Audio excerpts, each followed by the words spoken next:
Et c'est ce qui transforme les êtres humains, parce qu'il te permet de te purifier de tes péchés. Entre autres, parmi les choses et les bienfaits du dhikr, c'est la purification des péchés. C'est pour ça, dans le hadith rapporté par Ahmad et d'autres, le prophète alayhi salatu wassalam a dit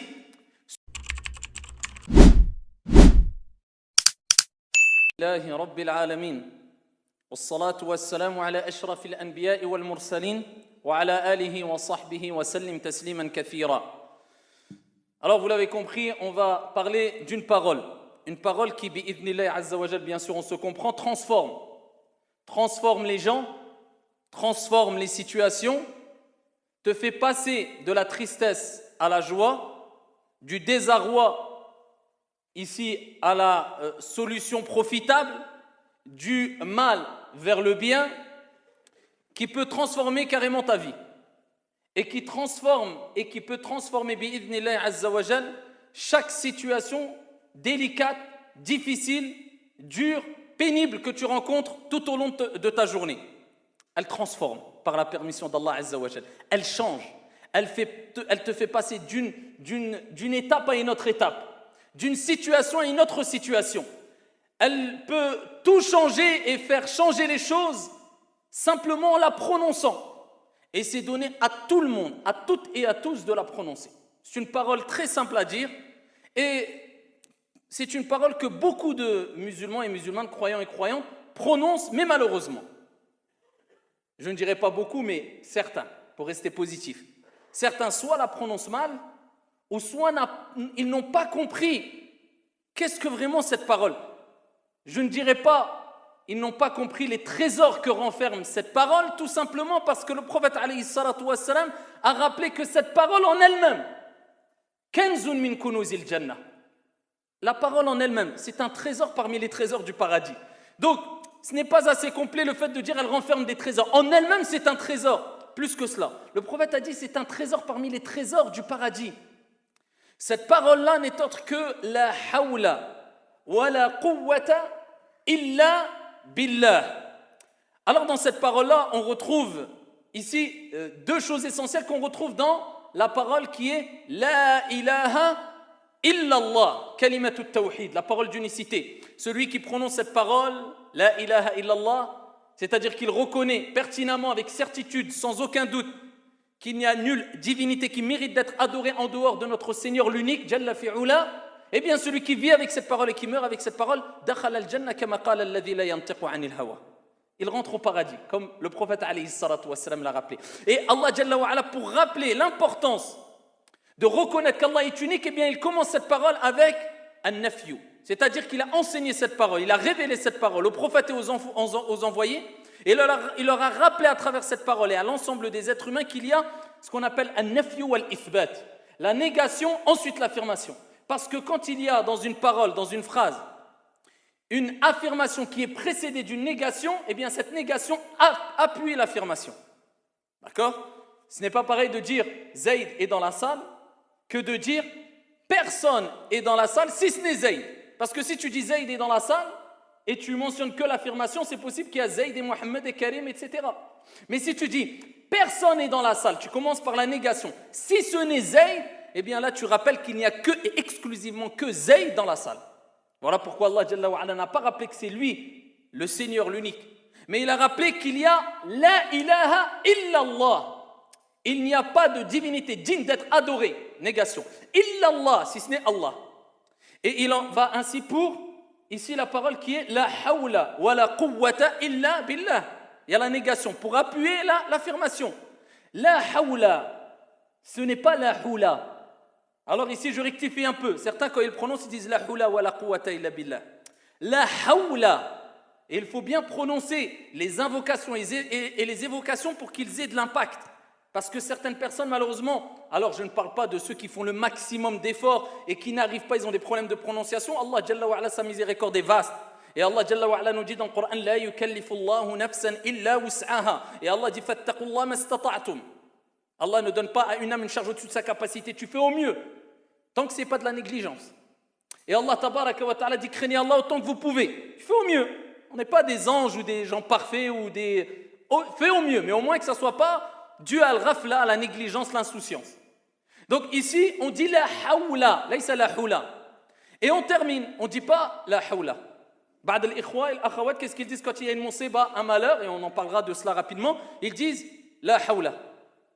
L'air de dire, je veux dire la hawla wa la quwwata illa billah. Et ouais, kammil, termine, dis la hawla wa la quwwata illa billah. Pourquoi? Parce que là, tu es en train de dire, il n'y a pas de transformation, il n'y a pas de changement, il n'y a pas de force.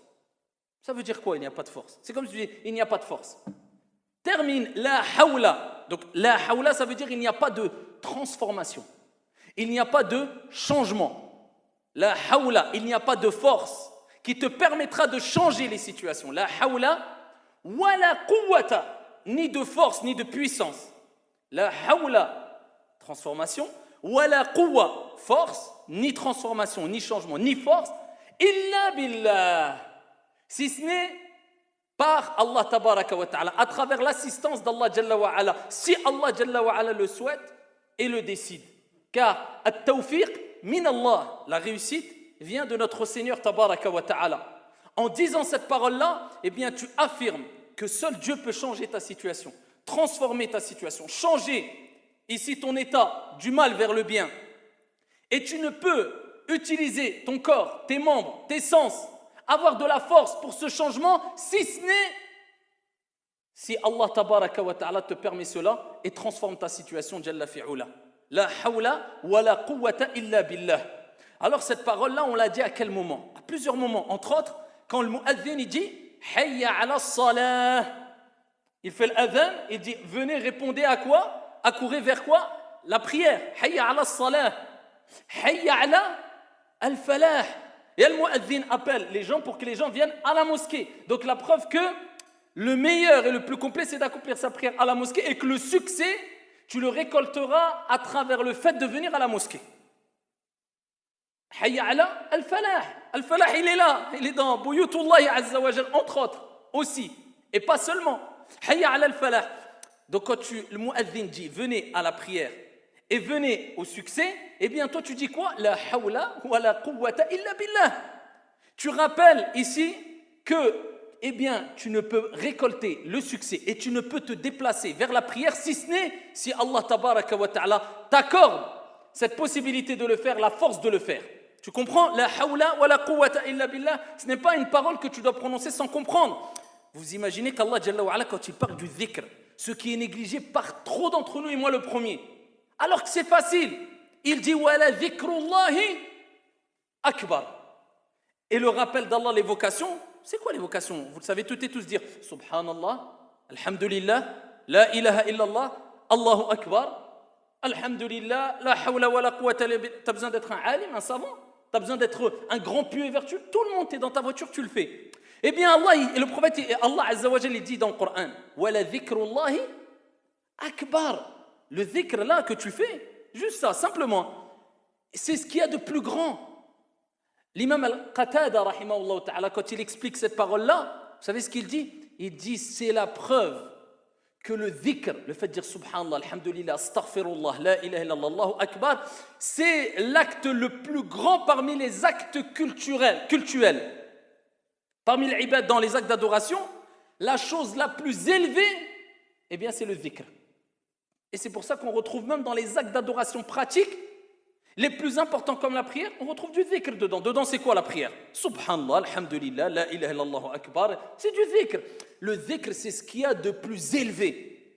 Et c'est ce qui te rapproche le plus d'Allah Jalla wa ala. Et c'est ce qui transforme les êtres humains, parce qu'il te permet de te purifier de tes péchés. Entre autres, parmi les choses et les bienfaits du dhikr, c'est la purification des péchés. C'est pour ça, dans le hadith rapporté par Ahmad et d'autres, le prophète alayhi salatu wassalam a dit, celui qui dit la ilaha illallah, wallahu akbar, walhamdulillah, wa subhanallah, wa la hawla wa la quwwata illa billah.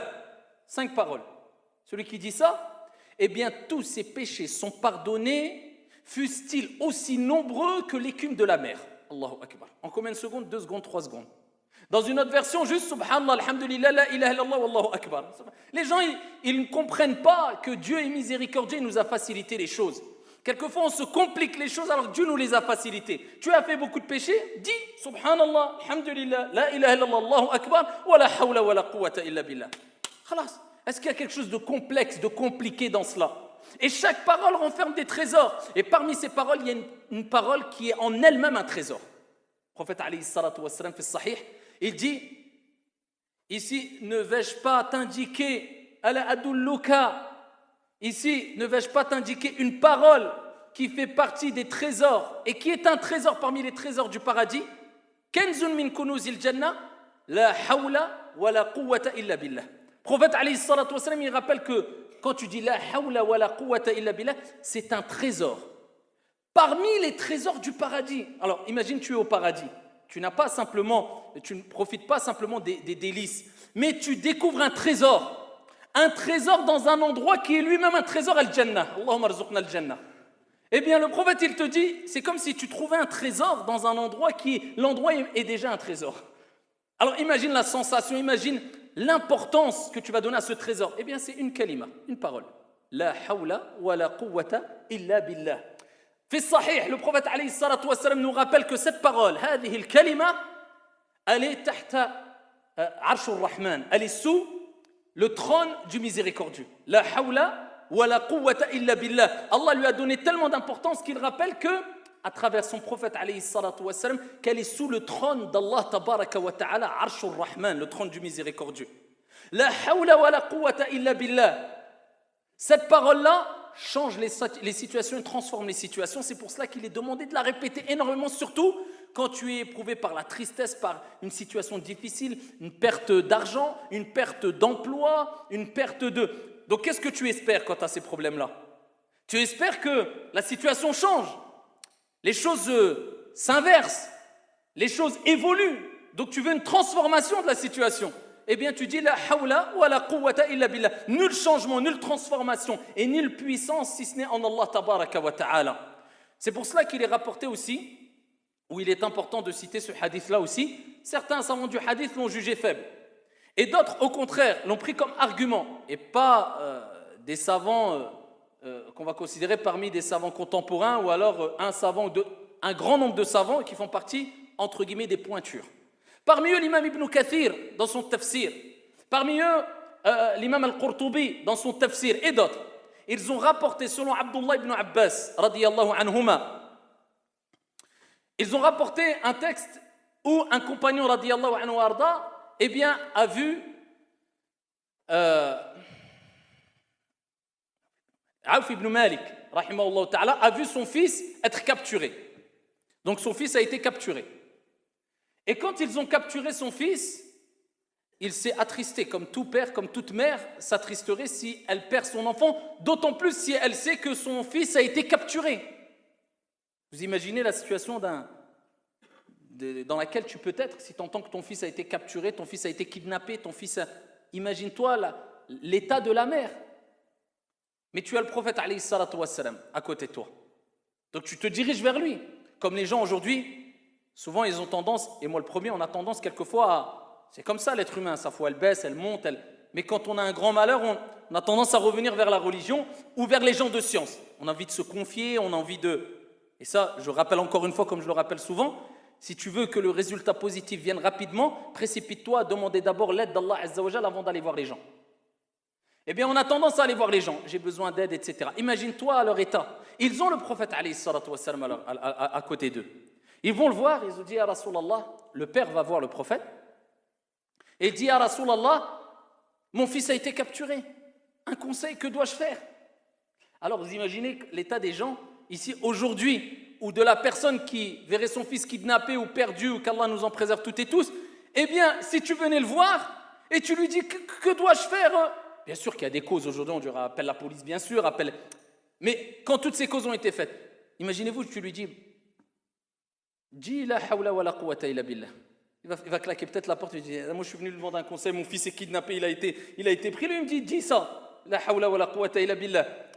Mais parce qu'on ne donne pas de l'importance aux paroles divines et prophétiques. On ne comprend pas que c'est Dieu qui met les faits dans les causes et que c'est Allah qui change les situations. Et quand il veut quoi que ce soit, il dit kun fayakun, sois ici. C'est facile pour Dieu. Quand tu auras cette certitude-là, quand tu auras cette certitude-là, wallahi, tu vas dépasser ici toutes les épreuves, si grandes soient-elles, mais avec une facilité qui va t'impressionner toi le premier. On est loin du tawakkul, illa ma rahim Allah. Le prophète alayhi salatu wa sallam, il a dit au kidnappé ton fils, il est en danger de mort. Répète la hawla wa la quwwata illa billah et dis à ton épouse de répéter cette parole-là. D'accord? De prouver à Dieu que tu sais que c'est lui qui change les situations et qui transforme les choses. Et qu'il n'y a aucune puissance si ce n'est d'Allah subhanahu wa ta'ala. Il est parti voir son épouse. Elle lui a dit, qu'est-ce qu'a dit le prophète alayhi salatu wa sallam? Elle a dit, on doit dire la hawla wa la quwwata illa billah.